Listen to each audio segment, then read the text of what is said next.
ఒక వింత రోగముంది. అదే కులపిచ్చి. ఒకరోజు తాయారు ఇంటికి ఆ వీధి చివరిలో ఉండే రవి వచ్చాడు. రవికి తాయారు గురించి తెలియదు. ఆయన ఊరికి కొత్త. అమ్మా, ఈరోజు నా కూతురికి పుట్టినరోజు. మీరు వచ్చి ఆశీర్వదించి భోజనం చేసి వెళ్ళమ్మా. ఏంట్రా నీ కులమేంటి? నా కులమేంటి? తక్కువ కులం వారు నా ఇంట్లో అడుగు పెడితేనే నచ్చదు నాకు. అలాంటిది కులం తక్కువ నీ ఇంటికి నేను రావాలా? నీ ఇంట్లో నేను ఎంగిలిపడలా? ముందు నువ్వు బయటకు అని వెళ్ళురా. గట్టిగా అరుస్తుంది తాయారు. రవికి ఏమీ అర్థంకాక, అమ్మా, క్షమించండి.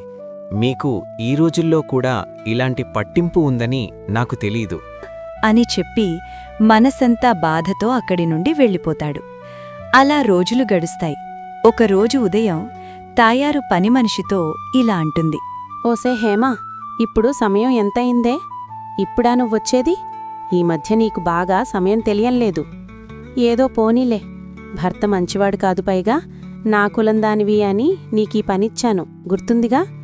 ఇంకొకసారి ఇలా జరిగితే బాగోదు. సరే అమ్మా, ఈ మధ్య పిల్లాడికి జబ్బు చేసింది, అందుకే ఆలస్యం. క్షమించండి, మరొకసారి ఇలా జరగదమ్మా. అవునా? సరేలే, సాయంత్రం డబ్బు తీసుకెళ్లి బాబుని హాస్పిటల్లో చూపించు. చాలా ధన్యవాదాలమ్మగారు. తాయారు మనిషి మంచిదే, కాని కుల పట్టింపు ఎక్కువ.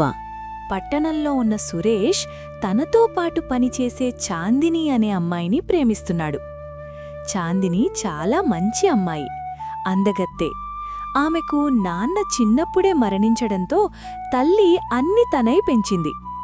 అమ్మా చాందిని, నాకారోగ్యం బాగోలేదని నీకు తెలుసు. నా కోరిక నీ పెళ్లి మాత్రమే. నేను బ్రతికుండంగా నిన్నొక అయ్యే చేతిలో పెడితే నా బాధ్యత తీరుతుంది. నేనెప్పుడు పోతానో అని భయం వేస్తుంది చాందిని. ఎందుకమ్మా అలా మాట్లాడి నన్ను బాధ పెడతావు?